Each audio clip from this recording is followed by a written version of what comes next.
Hello everybody, and thank you for coming along today to our webinar entitled Sub-cellular Resolution Simultaneous Infrared plus Raman Imaging for Biomedical Applications.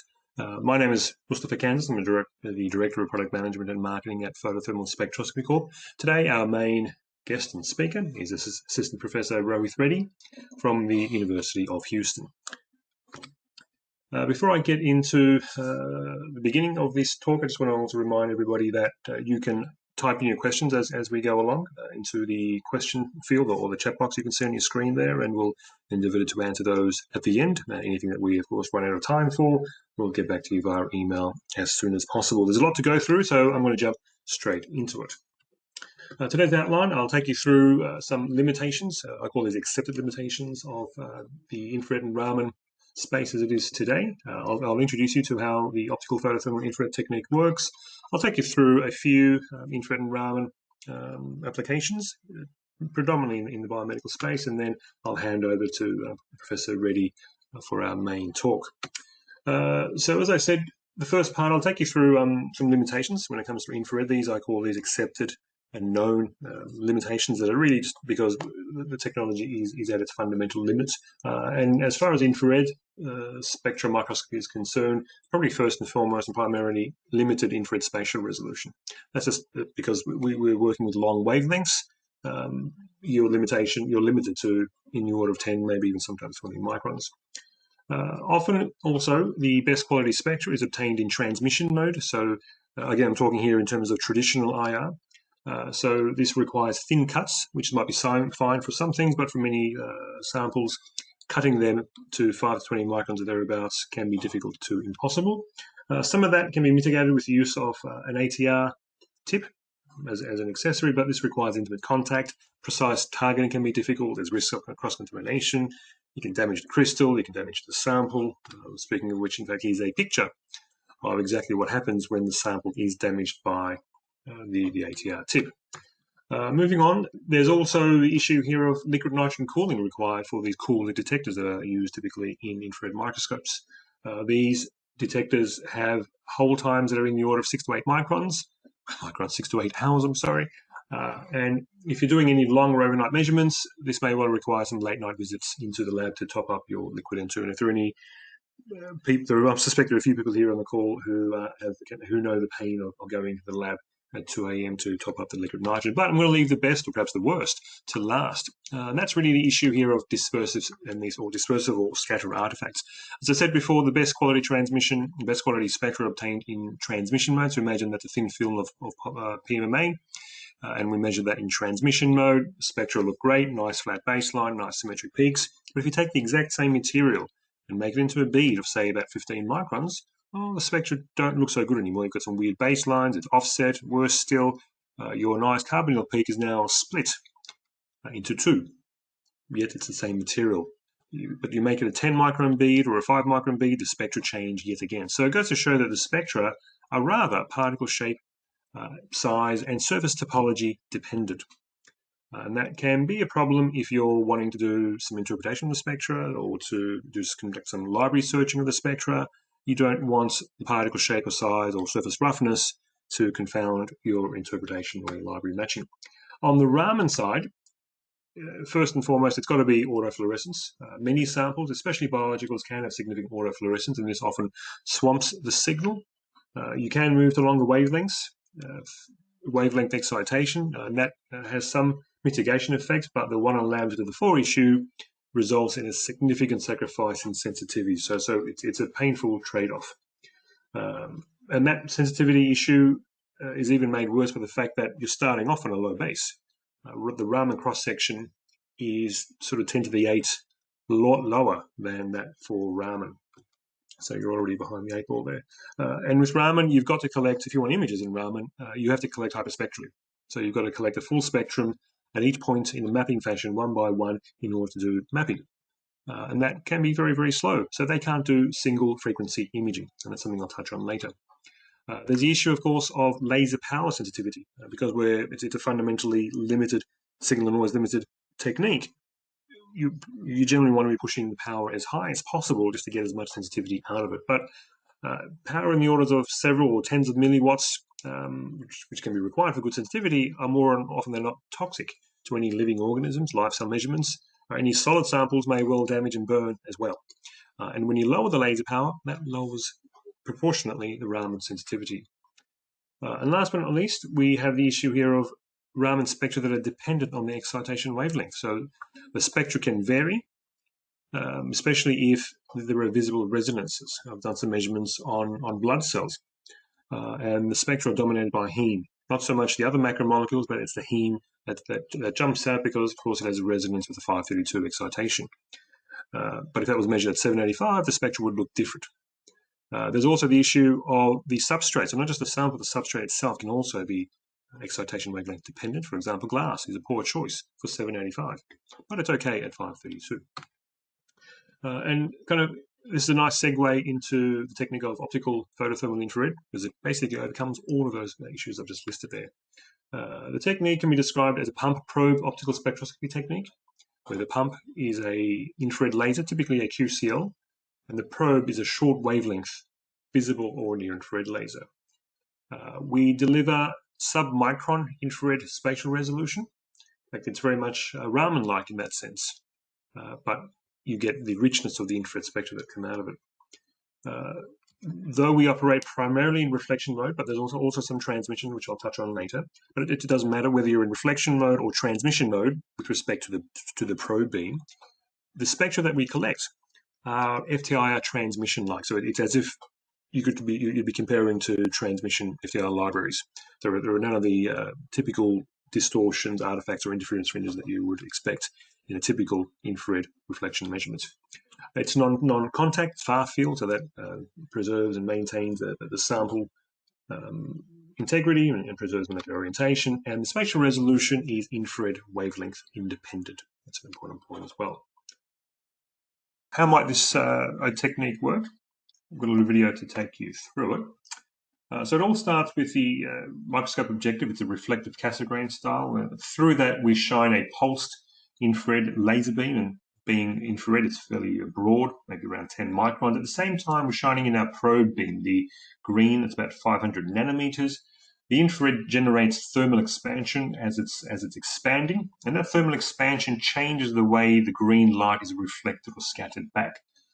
Right, so as we're tuning our infrared laser from one wavelength to the other, we monitor the intensity of the green light reflected back. And it's from that we calculate out what is essentially a pure infrared spectrum collected in reflection mode. So in this slide here, I'm going to compare traditional IR and Raman a bit more systematically, sort of side by side against some of the key attributes for these sorts of instruments. So spatial resolution, if you're using a microscope, you typically care about spatial resolution. And if you want the absolute best spatial resolution, well, today at the moment, you're probably considering Raman and not so much traditional IR. So giving Raman a green and traditional IR a red, because it's worse. If you were worried about fluorescence, it's going to be the other way around, giving Raman a red and IR a green. If spectral sensitivity is a concern, typically speaking, IR is better, and therefore the speed of measurement is better. Spectral interpretability, or the availability and the extensiveness of libraries, it's going to give that green to the IR, because there are about 10 times more commercial libraries or spectra for the IR compared to the Raman. But if you want to work in reflection mode, well, that's how Raman works, and IR doesn't work so well in reflection mode. Water vapor, again, issues in IR, not an issue in Raman. Water as a solvent for live cell measurements, for example, is really difficult with traditional IR, not an issue in Raman. Glass, generally okay in Raman, of course, except for 785. And the spatial resolution independent issue, again, it's Raman, it's completely independent. With IR, you have a strong dependency on wavelength. So if you look at that, it's no surprise that most labs will have two instruments, depending on the experiment, depending on the needs of the experiment. You may go to one or the other. In fact, you may even take the same sample and measure them on both, and then try with difficulty to find the exact same spot. But what we're doing with the O-PTIR technique is we're taking literally the best of those and putting them into a single microscope. Right, so that's my favorite animation, because it really does show how we combine best of infrared and Raman into a single platform. Okay. Over the last few months, there have been some exciting developments, especially on the QCL front, because QCLs are an emerging and ever expanding and growing technology. So on the QCL side, the standard QCL that we offer is a 3-chip device from 1800 to 950, so covering the bulk of the infrared. If you're interested in the high wave number end, for the OH-CH-NH region, there's a separate additional OPO laser, pump laser. But there are some options for the fourth empty slot of a QCL with some of these more custom options. And my personal favorite is the CH region chip, the CH chip, which covers the key CH region. So with doing that, that can be your fourth chip. So your one QCL will then cover your CH region and your fingerprint region, and that's it's a really exciting development. For those interested in the silent region, we've got some interesting bands there, the CD, triple bonds, nitriles, azides, azos. You've got the silent region combination, or if you want access to the longer wavelengths, go down as low as possible, down to about 800, with a wide range QCL. On the probe, which also doubles as the Raman excitation laser, we've got the 532, which is the standard, and the 785 is an option for those that are perhaps orange or reddish color, perhaps that burn easily with the green. But just to give you some examples of how the spectra look compared to FTIR transmission reference libraries, I'm going to show you in a second FTIR transmission data that have been collected in transmission mode of thin films. And I'm going to compare that with O-PTIR data that have been collected in reflection of thick blocks. Right, and these spectra have been collected in about 5 seconds with about a half a micron, so 500 nanometer spot sizes. Right, so that's polypropylene. So in red, we have the FTIR reference library spectra, and in black, we have the spectra collected with O-PTIR in reflection mode of a thick block. Right, so pretty good match. And the same goes for PE, polyethylene, the same goes for PET, nylon, and polystyrene. So it's pretty clear that the O-PTIR spectra, whether they're measured in transmission or reflection mode, reflection's easiest, are completely comparable to FTIR transmission libraries. Okay. We'll talk a lot about spatial resolution and the breakthroughs that O-PTIR brings there, and I'll remind everybody that spatial resolution can be approximated with the Rayleigh criterion, and it's proportional to the wavelength over numerical aperture of the objective. So for typical FTIR microscopes that have fairly long wavelengths, especially if you're working in the fingerprint region, the wavelengths are quite long. The numerical apertures are moderate to poor sometimes, so that means, say for the best FTIR microscope out there at the moment, at 1,000 wave numbers, you're looking at around 12 microns of spatial resolution. Yet with the O-PTIR, because we have a very short wavelength probe and a high NA, the theoretical resolution is about 416 nanometers. And importantly, it's flat. Whether you're in the fingerprint region or in the high wave number region, it's the same. And this equates to about a 30x improvement if you're looking at something at, say, 1,000 wave numbers. Okay? But perhaps the most exciting thing that we're bringing to the industry, into the field, to the users, is the fact that we can now do simultaneous infrared and Raman. And this is an absolute world first. It's incredibly exciting. So that really means same spot, same resolution, same submicron resolution at the same time from a single measurement. So if I were to take you through the schematic here, we've got the infrared tunable laser, the QCL typically, that is shone through and focused through this Cassegrain style objective, a reflective objective. We bring at the same time the green light, the probe beam, that's also collinearly focused onto the sample. That's where your photothermal magic happens. The reflected light is collected by the same objective and goes onto a visible detector for infrared spectral signals extraction. But any of the Raman photons that have been generated, remember we're using a Raman grade probe beam here. So there's Raman scattering, whether we like it or not, whether we want to use it or not, it's happening. So we use a dichroic filter to pick off only the Raman scattered photons and send them off to a Raman spectrometer from where we collect the Raman spectra. And all of the other photons go on for visible detection for infrared spectral extraction. So it's actually an incredibly efficient means of collecting Raman and collecting infrared without compromising either of the two measurements. And this takes in full advantage of the complementarity that IR and Raman brings. It's confirmatory as well, so the infrared confirms the Raman and vice versa. It's a single instrument. It just gives you more thorough sample characterization. Okay. So with that background in mind, I'm going to switch now to giving you a quick overview of some applications before we hand over to Rohith Reddy for his more biomedical one. But before I do that, I just want to highlight the publications are on the rise. So this is incredibly exciting for us. We've gone from 1 or 2 publications in 2018 and 19. We had about 14 last year. We're into the low 20s this year, and by the end of the year, I'm expecting over 30.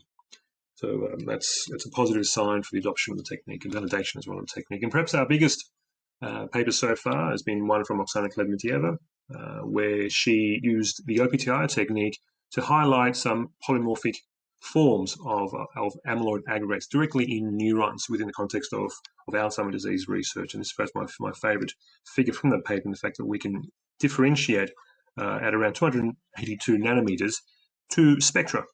One that shows a lot more beta structure to the protein. Another one from early last year, I think it was looking at some biodegradable polymers, some laminates really, of PHA on PLA, where they were interested in the interface. So we did a line scan here at 100 nanometer step size, 100 nanometer step size, let's repeat that. And it's in a single measurement generated O-PTIR and infrared spectra and Raman spectra. If we look at the infrared in a bit more detail, we can see that each one of these spectra are different and separated spatially by 100 nanometers. In this case, because we know the peaks of interest here, 1725 and 1760, we can do single frequency imaging and only image for those peaks of interest. Okay, moving on quickly, fibers. Anyone who's done fibers with infrared will know, certainly in reflection, that it's impossible. It just doesn't work. But whether we're working with 20 micron fibers here or 800 nanometer fibers, the spectra are diameter independent with excellent signal to noise, no artifacts, and this is the raw spectra you get out of it. Okay. Very quickly, some phase dispersions on polymers. Initially starting with a fairly coarse image, and it's funny how nowadays I think of 500 nanometer step sizes to be fairly coarse. Doing a ratio between two peaks. If I go in there and do that at 100 nanometer step size, which is generally how I like to operate, the level of detail is exquisite. Some of these smaller dots here are sort of 200-300 nanometers in size. And if we look at spectra on and off these hotspots, you can clearly see the origin of the contrast in these images.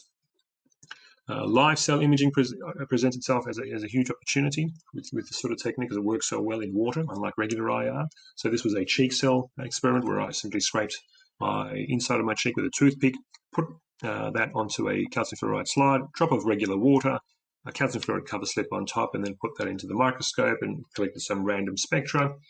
And the spectra look like this. That's exactly how they come out. I noticed that there were some peaks of interest, a lipid peak, was there's protein everywhere, and some nucleic acids.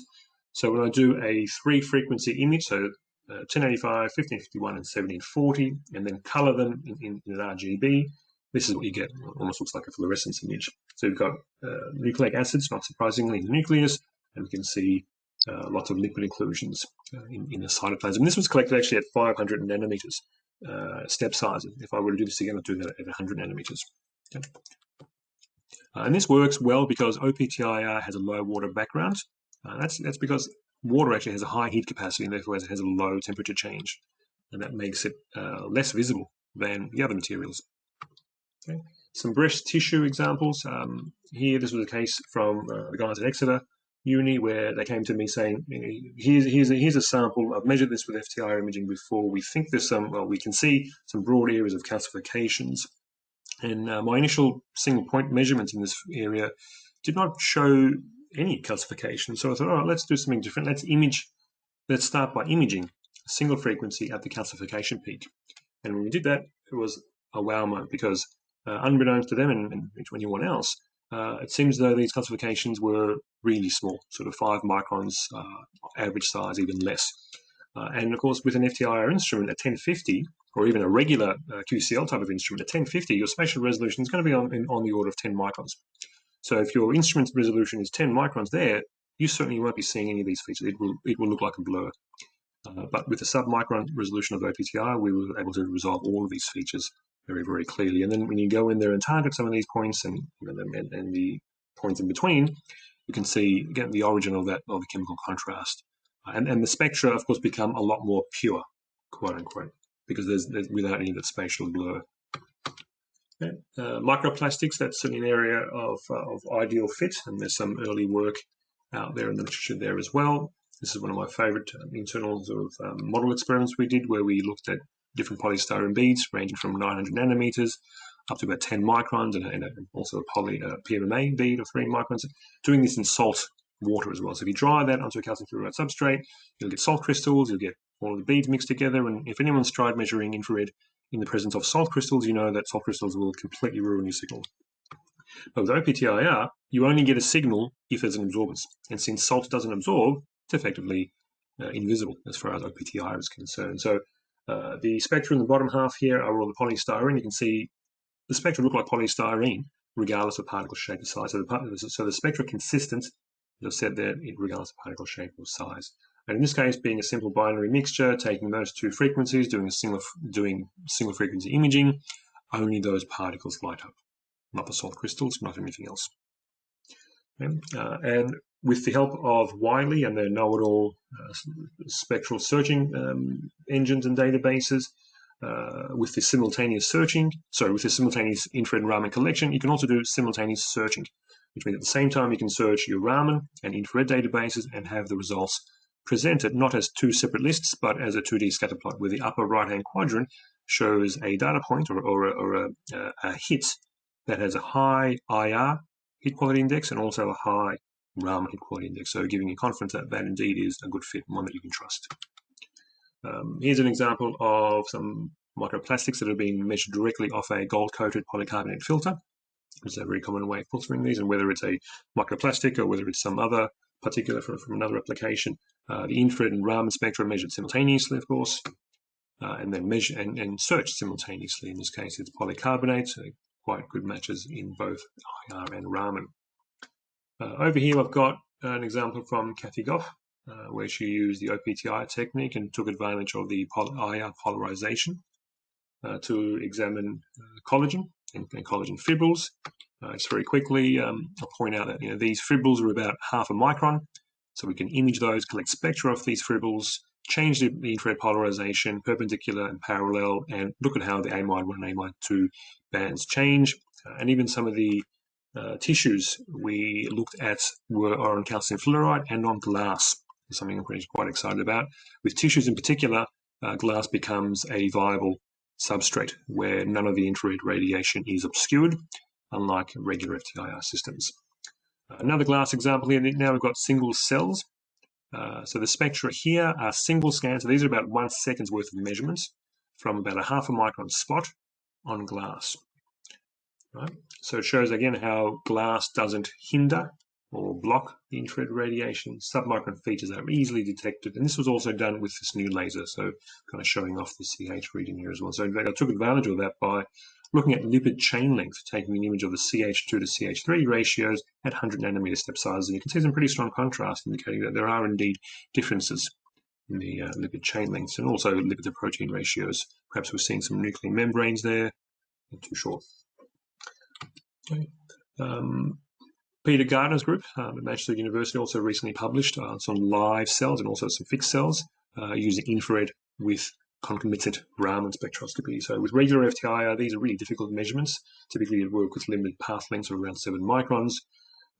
But as I said before and demonstrated here, O-PTIR shows very, very low water background. So it's actually an ideal tool to do live cell imaging, just like Raman is as well.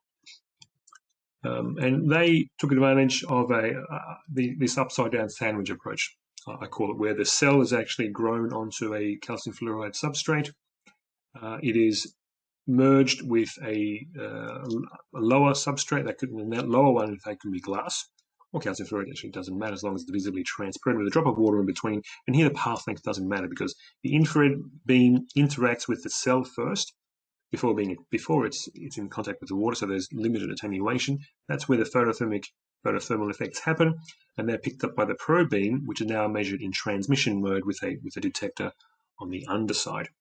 So on the left-hand side here, we've got some fixed cell measurements, or the spectra from the paper, and on the right-hand side, we've got some live cell measurements, again, of IR and Raman. Roy Goodacre from the University of Liverpool has also published recently looking at isotopically labeled bacteria, E. coli in this case, where they were fed different substrates some of them were labeled with carbon-13, some of them labeled with nitrogen-15, and these, when incorporated into the cell, these have profound impacts on the proteins in particular. So they shift So you can see some of the shifts from AMOD1 to AMOD2, so in the order of 30, 40 wave numbers. And all of this information is used to extract out more information about the metabolism of these cells. But this is a pretty stunning result because this is the first time anyone's really shown any single cell bacteria with infrared. There's some examples of Raman out there, but Raman, of course, isn't as sensitive to protein, whereas infrared is. So now we're taking advantage of the sub-micron resolution together with the protein sensitivity of infrared to start enabling these sorts of measurements. Now, this is something I did on my own, but with Roy's sample. It's in fact showing off our silent region chip. So these are some deuterium labeled E. coli cells. You can actually see the CD absorbances coming through there, and this is a single bacterium that we've imaged at 50 nanometer step sizes, and then they're taken spectra along the length. So we're now actually doing intracellular single cell bacteria measurements, which I think is pretty amazing given that this is still in the infrared. And lastly, I'm going to show you here a simultaneous IR+Raman spectrum of, again, a single E. coli. These spectra are collected in about 20-second accumulations. So you can see already that how IR is a lot more sensitive. It's much better as SNR compared to Raman. But you can take advantage of the complementarity still by doing this simultaneous measurements. Okay, so my key takeaways before I hand over to Rohith is that with O-PTIR, we take infrared spectroscopy beyond the accepted limitations of the technique, and we bring the best of infrared and Raman into a single platform. The submicron, you see a lot more detail. It's non-contact, so there's no cross-contamination, there's no dispersive and scatter artifacts, little to no sample prep. New Q-cell ranges are expanding new spectral regions and opening up new measurement capabilities. And I'm just going to throw this out there. With the addition of wide field epifluorescence modules, we can also now do co-located or fluorescence guided O-PTIR. So we can actually do measurements on samples that have already been labeled fluorescently for better targeting of areas of interest. And I'm going to finish off with, again, reminding you that IR+Raman is same spot, same time, same resolution. And with that fast-paced presentation, I'm going to hand it over to Rohith Reddy. Take it away, Rohith. Thank you. Thank you, Mustafa. So I'm Rohith Reddy. I'm an assistant professor at the University of Houston, and I wanted to share some of the exciting results we have with the O-PTIR imaging instrument in my lab. And I'll be talking about several biomedical applications that we are using the O-PTIR instrument for. So in my lab, we're interested in two important biomedical questions. One is looking at bone disorders, and then the other one is looking at gynecologic cancer diagnosis. And we want to utilize the high spatial resolution, the half-micron spatial resolution of the O-PTIR imaging instrument to do disease diagnosis. And we also want to utilize the fact that this is discrete frequency imaging, meaning as opposed to FTIR, where you collect hyperspectral cubes, here we can collect only a discrete set of wave numbers using the QCL, and we can utilize this and reduce the amount of data collection time and also have high spatial resolution and do disease diagnosis in the process. And the way our approach to doing this is utilizes machine learning, which I'll talk about in a minute. But just when we got the O-PTIR instrument, my postdoc, Dr. Rupali Mankar, measured a bone sample with the O-PTIR instrument, and with the same sample, using the same sample, she also used a commercial QCL instrument to measure amide-1 and amide-1 band image. And as you can see, the spatial resolution of O-PTIR is significantly better than the commercial QCL instrument. So, and this was a promising initial result, and we did a lot of analysis, and I'll talk about a lot of the details of how we did analysis of bone samples with O-PTIR. So the first application I wanted to talk to you about is ovarian cancer diagnosis. To give you a very brief summary of how ovarian cancer diagnosis is done in the clinic, a person suspected of ovarian cancer typically undergoes what is called a needle core biopsy, where you take a piece of tissue from the suspected region, and then the tissue is sliced into multiple sections, and adjacent sections are stained using H&E hematoxylin and eosin stain, and then a panel of immunohistochemical stains, and a pathologist looks at the patterns of these stains under a microscope and makes a qualitative assessment about the disease state of the sample and the prognosis. And our approach to doing the disease diagnosis uses spectroscopy, and this is a label, and we use the intrinsic biochemical information present in samples to do the diagnosis. And one of the advantages we have is we are completely label free. We don't need stains. Secondly, we are quantitative, and this allows us to overcome some of the challenges with pathologist to pathologist variation, which is can be a potentially big problem in several diseases. And not only that, we can a pathologist looks at a certain set panel of stains. What we can do is potentially identify new molecular biomarkers which are not known today, and this process of discovery is made possible by spectroscopy. So our approach to disease diagnosis involves machine learning in large part, and the way we do machine learning for these kinds of data sets is we have a three-dimensional data set of the sort shown here. On this plane, we have a conventional microscopy image of the tissue, and along the z-axis we have wave number information, and we have information at multiple different biochemically important wave numbers, and we first reduce that into a set of potential features or metrics. For example, amide 1 to amide 2 ratio could be one feature, and we calculate this at every pixel in the data set, and then we use a machine learning algorithm. In my previous work, we have used Bayesian networks, genetic algorithms, neural networks, random forests, and more recently we have used deep learning.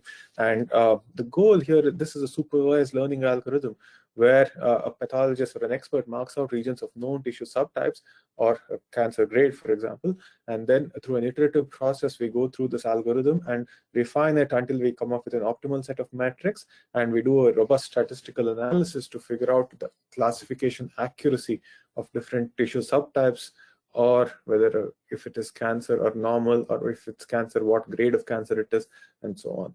And we applied this process for different diseases.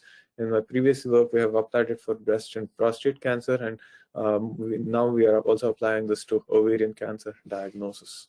And the first thing we did with the O-PTIR instrument was collect data on large tissue microarrays. So in this particular example, I'm presenting raw data that we collected with our instrument on 100 ovarian cancer patients. And so each core here is about 1 millimeter in diameter, and we collected information at 0.5 micron resolution, and this is at the amide 1 band. And we collected this information at multiple different bands. And for this study, we started with 5 different bands, and we combine the machine learning comes into the picture because we want to combine the spatial information along with wavelength or wave number information, and this combining of information is done through machine learning.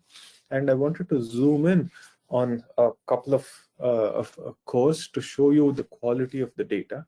One of the things that you will notice here is that the spatial detail in these in this data, this is just raw experimental data at amide 1. This is the spatial detail is quite remarkable, and here are 2 tissue cores. If we compare this to, say, H&E, which is shown on the right now, this is the same tissue, H&E of the same tissue, and on the left you have amide 1 image, band image of that tissue, and the biochemical information and the spatial detail that is visible in this raw data itself is quite amazing, especially when you compare it to FTIR. I'll show some experimental data where we do that comparison in a minute. Here is another core where you see raw data from the O-PTIR instrument and compare it to H&E, and the correlation between these two images is quite good. As I mentioned a minute ago, we collect this information at multiple different wave numbers, which are, we know some of the biochemically important wave numbers of interest for different cancers, and 1396 happens to be correlate with collagen, and so we collected photothermal imaging data at these wave numbers for all the different cores that the 100 cancer cores that I mentioned. And here is to zoom in on one core, there are important biochemical differences between raw data at amide 1 and raw data at 1396, and machine learning picks up both the similarities between these two images and the differences, and correlates it with the pathologist annotations, and combining all this information, it gives you a class map in the end. And we can also do statistical analysis to figure out the accuracy, the sensitivity and specificity of our technique. And the pathologist himself or herself looks at a panel of IHC stains or H&E staining, and this is the kind of data that the pathologist uses to do the annotations.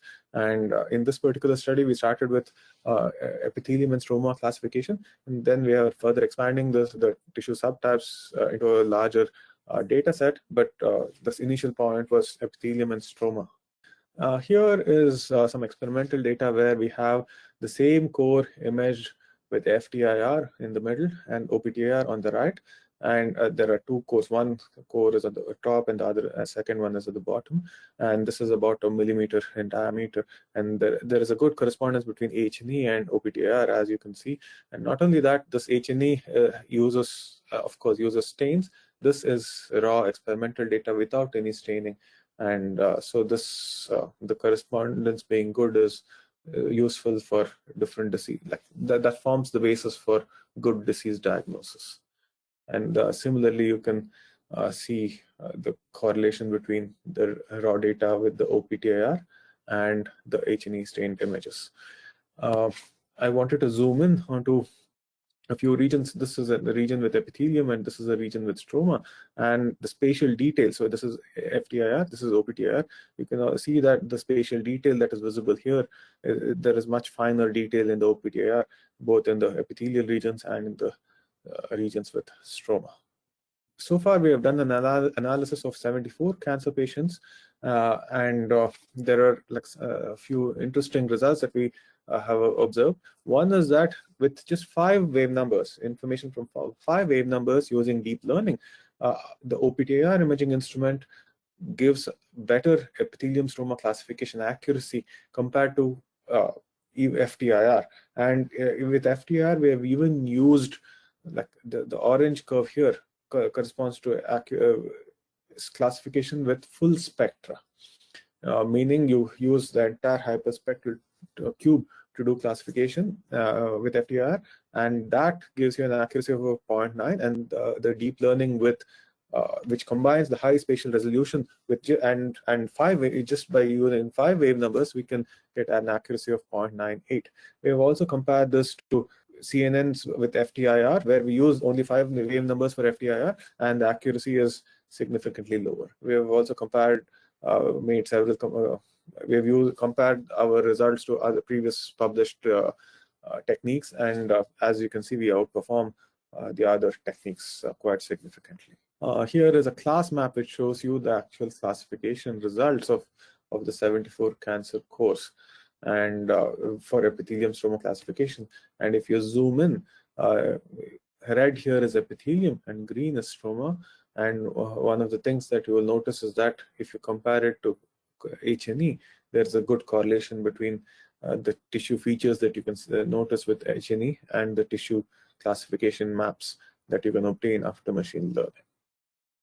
Another important technology that my lab works on is computational imaging, and in this, what we do is take information from different imaging modalities and develop algorithms which can fuse the data to give us better information. And in this particular example, we combined FTIR imaging data with dark field imaging.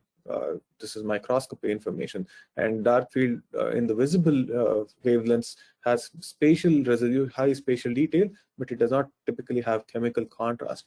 And we fuse these data sets to create a new data set. This is a computationally derived one, and what we used as a gold standard for comparison is O-PTIR. And as you can see, there is a good correlation, but O-PTIR has some slightly, there is more information. The O-PTIR is an experimental super resolution technique, and this is a computational super resolution technique. And the similarities and differences can be seen in this particular figure. And if you just look at the raw FTIR data, which and the O-PTIR data. Here we have zoomed in to some of the regions that are shown in the previous slide, and the spatial detail in O-PTIR is quite remarkable, and especially relative to FDR imaging. So the other important biomedical question that my lab is interested in is myelofibrosis, which is a bone disorder, specifically a bone marrow disorder. And to give you a quick overview of why this is important and what is the clinical problem. If typically in the clinic, a pathologist looks at bone marrow biopsies, and this is a large clinical sample where they do a panel of stains, including trichrome stain and reticulin stain. And what they're looking for is reticulin fibers. For one of the many things that the pathologist looks for is the orientation and ordered nature, or the nature of reticulin fibers. And what we are interested in doing is basically characterized collagen fiber orientation. And what we started off is, we started in my lab. We started off with making measurements with our FTIR imaging instrument, and what we noticed was that the resolution was simply not enough. What I mean is, the reticulin fibers are typically 1 to 2 microns in diameter, and with FTIR, especially in the fingerprint region, the diffraction limited spatial resolution is about 5 microns. And because the reticulin fibers are like 1 to 2 microns, which is much smaller, we cannot kind of quantify or figure out the orientation of collagen fibers with FTIR. And that's and when we got the O-PTIR instrument, we recognized that since it has a 0.5 micron spatial resolution, even at the fingerprint wavelengths, that could be potentially useful for identifying collagen fiber orientation and quantifying it. And that was our working hypothesis, and we explored that in much greater detail. So I just wanted to zoom in into the O-PTIR image and the FTIR image, and as you can see, there are some fine spatial details in the O-PTIR that are not as clear with the FTIR instrument. And the goal of the next studies that we did was to first identify collagen fibers and their orientation, and then characterize the orientation so as to help improve the diagnosis of myelofibrosis. One of the challenges that we encountered in doing the study was that we first noticed that the spectra of collagen fibers varied quite dramatically depending on the location. And we recognized that from previous literature that was because there is a strong polarization dependence to the spectra. And another thing I wanted to point out was that these images and these spectra were collected on samples which were in glass slides, and so the information in these particular bands in between 900 and about 1200 is there is a bump which corresponds, because the sample is quite thin. You can see this bump, but when you look at trabecular bone, which is shown on the right here, because it's a thick sample, the contribution of glass is much smaller in these regions. And not only that, we recognize that the ratio of amide 1 to amide 2 is an important parameter. So this has been known from previous literature, but what we are able to do with this study is to look at the spectroscopy of collagen fibers at such a high resolution, and this is only made possible with the resolution of O-PTIR instrumentation. The second thing I wanted to point out was that basically previous studies have looked at only two polarization axes, and what we recognized in our study was that we actually need 3 polarizations in order to completely characterize the sample. And let me explain why that is. So if you use 2 axes, and I'm talking about linear polarization here, if let's say it's at 45 and minus 45, then if you have a collagen fiber which is oriented at this like the 0 degrees and 90 degrees, both have the same projection magnitude on the 2 polarization axes, and so you cannot separate or distinguish between this polarization, this collagen fiber orientation, and this orthogonal fiber orientation. And so we need a third measurement at, say, 0 in order to remove that ambiguity and quantify collagen fiber orientation. If you can simply orient your collagen fibers in one direction and then make parallel and perpendicular measurements, then you're okay with 2 measurements. But in clinical samples, because the orientation of fibers can be all over the place, can be any value, and if you want to uniquely identify orientation, then you need 3 different measurements. And we introduced a polarizer in the path of the O-PTIR IR beam, infrared beam, to make these measurements. And we did that at 0, 45, and minus 45 degrees. So here, what we did was measured the amide 2 to amide 1 dichroic ratio for collagen fibers with 3 different polarizations. And I'm showing experimental data here with where in this particular image on the top, the fibers are oriented horizontally, and when the polarization is also horizontal, then this particular image lights up. So red here is large values, blue corresponds to low values, and white here is 0. And as you can see, when the polarizer is parallel to the orientation of collagen fibers, that particular image becomes has large value, and the other orientations have relatively smaller values. And similarly, when you have collagen fibers which are oriented at minus 45, then the image corresponding to minus 45 has a larger value. Similarly, for plus 45, the collagen fibers oriented, the polarization with plus 45 has significantly higher values. And we did a statistical analysis of these orientations, and we came up with a tensor scheme, which in the end gives us an image of this type, where you have like angle, you can colors here encode the angular distribution, and basically at every pixel on the image we can figure out the collagen fiber orientation, and this can be quantified. And not only that, this is important to myelofibrosis because the extent of order or disorder of collagen fibers is indicative of the disease state. And so our next set of studies will involve looking at the extent of disorder, a quantitative measure of the extent of collagen fiber disorder as a function of different disease states in myelofibrosis. This is an ongoing study. So the last thing I wanted to briefly touch upon in this presentation is our live cell imaging work. And this is a HeLa cell culture that we measured with O-PTIR in my lab. And the red box here is what we measured, and here is an amide 1 image of the excuse me. Here is an amide 1 image of the HeLa cells shown here, which indicates the protein distribution. And we also made the same measurement at 1080, which is a phosphate peak, and this is after cell death. And one of the things that you will notice here is that the nucleic acids are distributed all over the cells after cell death, and before cell death it actually localized in the nucleus or in mitochondria, but after cell death it is dispersed. And that's an interesting observation with live cell imaging. And this is an ongoing study, and we will develop on the study to do more. With this, I would like to thank photothermal spectroscopy for supporting my research, and I want to thank Dr. Rupali Mankar and Chalapati, who is my PhD student, for a lot of who did a lot of the bone and the ovarian cancer work.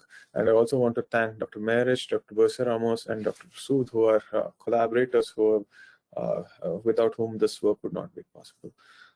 Great, thank you, Rohith, for that excellent webinars. There's a lot of stuff in there that even I hadn't seen before, so it's really exciting to see how far you've come in a relatively short time. Now, as I've been sitting here and you've been talking, I've seen a few questions fly in, and they continue to fly in.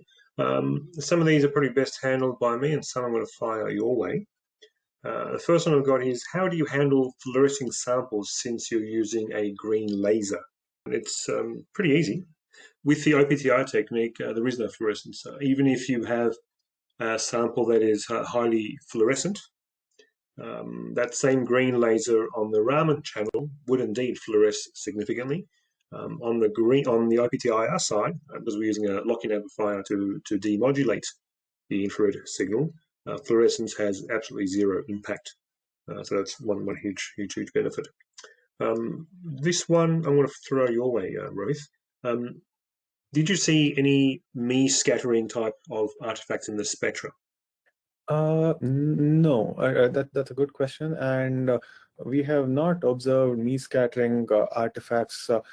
So there are, especially in FTIR and in both transmission and especially in reflection, transflection mode in FTIR, there are a lot of there are a lot of artifacts which are observed, but the contrast mechanism with O-PTIR is slightly different, and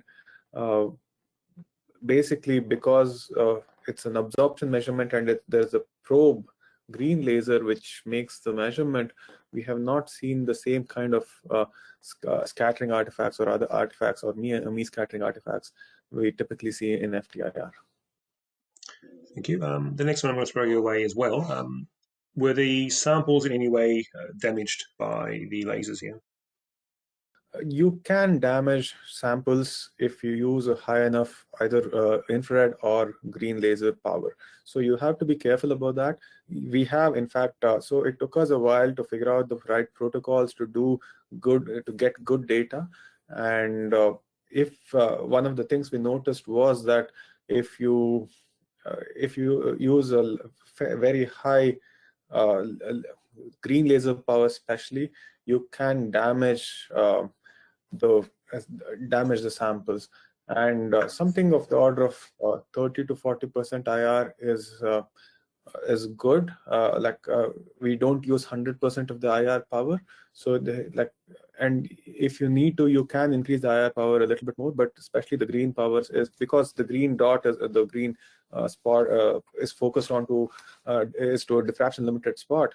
You have to be, the energy density is quite high, and you have to be careful about burning a sample. I'll add that those considerations are really no different to anyone who's a seasoned Raman practitioner. They'd be quite familiar with. In Raman spectroscopy and microscopy, you've also got to be mindful of laser powers. The second question we've got here is any comments on the depth of sampling? I'll take that one. It depends very much on the nature of the material. Any highly absorbing material is likely to not have as much depth. So you can imagine the infrared beam traveling through, say, polyethylene is going to go down much further than something like tissue, which has a lot more absorbances across the board.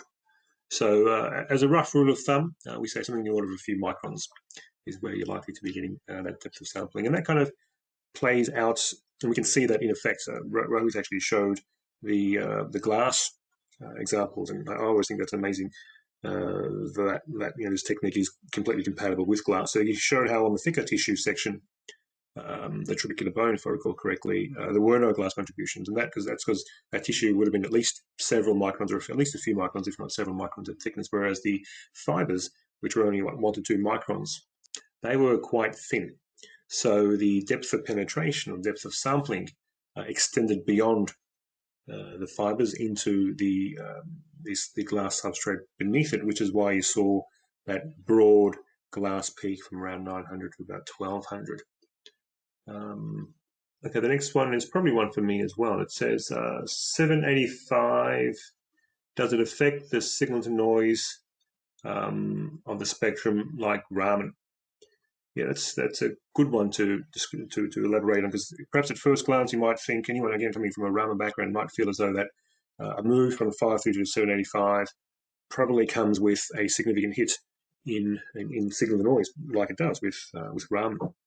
But with O-PTIR, no, not at all. In fact, the signal to noise is virtually independent of your probe wavelength, whether you're at the green or the 785. At constant power, at the same equivalent power, the signal noise will be virtually identical. Okay, this one actually I'll throw at you, Rohith. They've said, I'm surprised and intrigued that the use of glass in IR. Could you take a spectrum of the glass and subtract it to access the underlying features, which seem to be superimposed on the glass broad feature? Yes, so we have worked in that direction, and we believe we can. We don't have experimental data to show this subtraction, demonstrate conclusively that this kind of subtraction would work. But there are features that you can see which are on top of the glass absorption. But we it's a work in progress. I think. Hopefully sometime soon we will have experimental data to show that this kind of subtraction is indeed reliable. Yeah, I think coming back to what I said earlier, the use of glass could be a real enabler, along with the resolution that this technique brings. But up until now, any infrared studies have been almost exclusively with infrared transparent substrates like calcium fluoride, which are extremely expensive and quite brittle. So if we could come up with a robust method to make glass a routine substrate for infrared, this could really help in its translational adoption. What is the main advantage of transmission O-PTIR compared to reflection O-PTIR? So yeah, as I showed in my half, most of the data was reflection. I think I said that, but the live cell work in particular that we showed was collected in transmission mode. And the reason why we do that in transmission mode is that that cells in water don't reflect much light. So so in order to collect enough light from which to extract the infrared signal, we find it's far better to be collecting the transmitted probe light. So again, anyone here from an FTIR background, when we talk of transmission and reflection here in the O-PTIR context, we're not talking about the infrared. We're actually talking about whether we're collecting the reflected green or the transmitted green. So again, in that live cell example, I think Rohith also operated in transmission mode for his live cell experiments. We collect the transmitted green or the transmitted probe. So this is what I'm going to throw for your way, Rohith. You showed some AUC data from 0.9 to 0.98 with the O-PTIR. How important, how much value is there in going from 0.9 to 0.98? And in itself, 0.9 to 0.98 may not seem like a big jump, but as we expand this study, so this was epithelium stroma classification, as we increase the number of classes and as we go to cancer diagnosis and cancer grading, then I think these differences would get magnified. And I think this difference between 0.98 and 0.9 could make a significant difference. That's an ongoing study, and I hope to report on that in the next year or so. This might be our last question. In fact, one that I also wanted to ask you, Rohith. The algorithms used, the CNN, did that use spatial and spectral? And how does that compare to the random forest algorithms? So the CNNs, you combine both spatial and spectral information, whereas random forests use only the spectral information at every pixel. So that's a big difference between the two algorithms. And the fact that you have high spatial resolution with O-PTIR, the CNNs, using CNNs is a way of utilizing that spatial information and doing better machine learning. And I suppose to add to that, Rohith, I suppose that's why the improvements for the O-PTIR in going from random forest to CNN was much, much larger for the O-PTIR compared to the FTIR, which I think the CNN was also slightly better. And I think that's because the O-PTIR has a lot more spatial information that the CNN can use. Is that right? I think you're right. I think that sounds correct. All right, I think that will bring us to the conclusion of this webinar. There's a few more questions that are unanswered. We will endeavour to get back to you via email as soon as we can after this webinar. We thank everybody. Well, first of all, in fact, I want to thank Rohith. I know that he's a busy man, so appreciate his time out from his day to spend some time with us and telling us and me learning more about what he's doing as well. So thank you, and also thank you for all of the attendees for taking the time to dial in. This is a recorded webinar, so a few days after conclusion, I will be sending out an email to all attendees and all registrants, so that if you want to share this with anybody, by all means, please send that link to others you may think are interested in this webinar. So with that, I'll bring it to a close and thank you everybody again. Bye-bye.